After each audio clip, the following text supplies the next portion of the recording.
Hi, it's Gab, and I'm reviewing Chimpanzee. It's the new Disney nature documentary. I say that with quotation marks around it.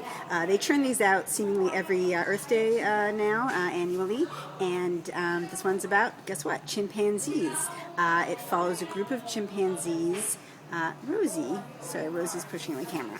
A group of chimpanzees from the eyes of the new little one of the group, whom they name Oscar, and just other daily travails of trying to find food and grooming each other and, riveting stuff like that. The other storyline, I use that term loosely, is there is a band of rival chimpanzees who are sort of encroaching on their territory and are a threat to this group.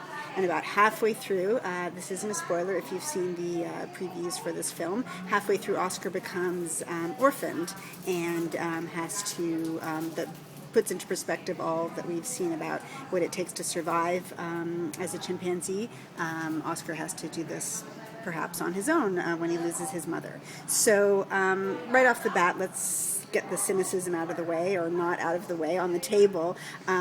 This film relies pretty much entirely on anthropomorphism, which in a true documentary is a no-no. It is not a respected documentary technique that is imparting the animals with human feelings and actions and motives and all of that sort of thing. I mean, just by naming the chimpanzees right off the bat, you're going in that direction.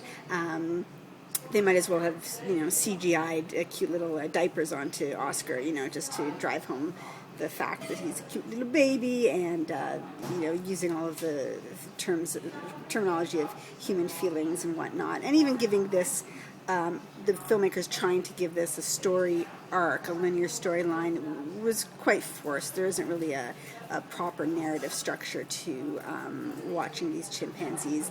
It is quite compelling that the baby loses his mother, and but this is about nature, and that happens in nature, and I didn't even feel it even very strongly about that when that occurred. And I'm sitting there with my baby Rosie,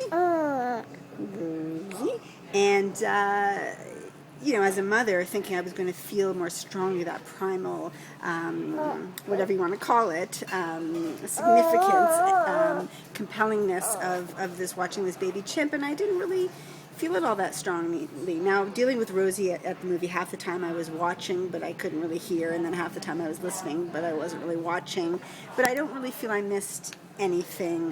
The visuals weren't that compelling after an hour and a half, and the narrative story, again, as I said, wasn't that fascinating or well written. The narration is done by Tim Allen, which again I didn't really like. His voice seems a bit too sarcastic or tongue-in-cheek to me to do this kind of straight storytelling, and so as an adult it didn't do much for me. I think it would be good for kids and for family viewing, but at home you can watch this at home. You don't have to go to the theater. I didn't feel that magnitude of seeing it on the big screen like with Disney Nature's Earth film, for example.